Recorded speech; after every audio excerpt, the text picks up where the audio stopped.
Norbert, vahest võib mängu kokkuvõtteks kasutada selliseid sõnu, et töö kiire ja korralik. Täna väga hea algus, saime edu kiirelt sisse ja edasine oli juba nii-öelda vormistamine. Jah, aga ütleme, iseenesest see nagu kerge polnud, et me pidime enne ikka üht-teist nuputama ja siis siin mängijad said veel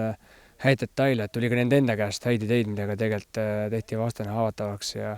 ja mitmed käigud olid nagu läbi räägitud olukorrad, millest tekkisid väravad, et Viljandi on näidanud head kaitset ja see nõudis nagu häälestust, et mul on hea meel, et meeskond nii-öelda sellelt raskelt karussellilt tuli nagu maha niimoodi, et suutis siin ikkagi veel ennast nagu kokku võtta, et nüüd saad alles korralikult natuke hinge tõmmata, et meeskond tuli oma ülestega toimima just, jah. Täna oli päris kiirelt võimalik minna üle 3 kaitsele, Gert Kamps sinna ääre peale nihutada.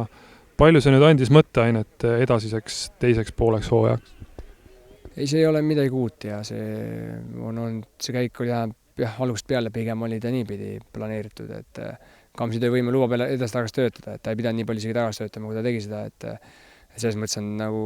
hea, et meil ta on nii tugev mentaalselt, et ta jõuab teha seda tööd. Aga ei, see on kasutatud käik, et jätab ikka oma käigu jälle seal, kus on vaja. Jan Koklaga siin just rääkisime, väga sümpaatne noormees, täna väga korralik esitus seal keskväljal. Jah, et ta on teinud väga hästi tööd tuublis, et on näha seda, et ta suudab mängida ja praegu oli olukord, kus oli tarvis meest väljakule ja sai ka väga hea, võib-olla sobiva vasta, kellega alustada, et ma arvan, et see andis talle jõudu ja kindlust seal väljakul nagu ideid ka tulevikus ellu viia, et ta mängis tõesti ikkagi nagu targasti ja toitis hästi ründajaid meil ja tajus, millal ja kuidas äärt vahetada. Ja loomulikult ka Albert Prosa comeback, et 2 aastat see mees oli FC Flora parim väravakütt ja täna selline ideaalne comeback, kohe lõi värava. Jah, samamoodi, et niisugune õige koht, kus tulla tagasi, et täna saime mängida suurte jõududega rünnakul ja Prosa on niisugune mängija, kes on nüüd kõvasti saanud harjutada seda lööki väravale ja kohe võimalus oli, võttis ette, et meil on ka hea meel, et just tipuründaja lööb värava, et sellest on nagu puudus olnud. Korraks küsiks veel nüüd selle eelmise nädala raske õppetunni kohta seal Makedoonias, et oled nüüd kindlasti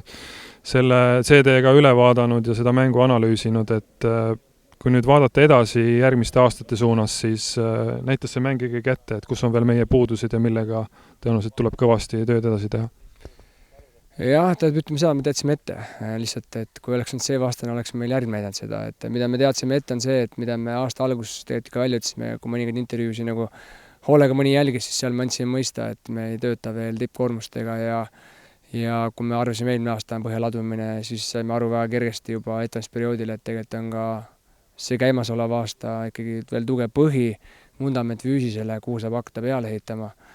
Et seda me nagu nägimegi, et isegi tänase mängu pealt vaata, et kui oleks euromäng ees, siis oleks päris raske putitada seda meeskonda ja vaatas mänge, mis siin meil ees ootab, see on väga tihe graafik, nii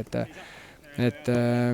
selge on see, et selles osas me peame muutuma oluliselt tugevamaks ja on see, et Tuubel juba töötab samade ideedega ka füüsiliselt tugevana, et see peab minema allapoole tippnoorteni,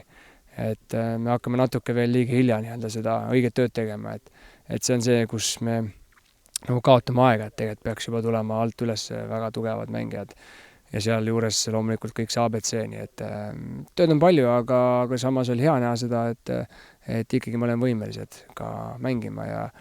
ja sammhaaval astume jälle kõrgemale.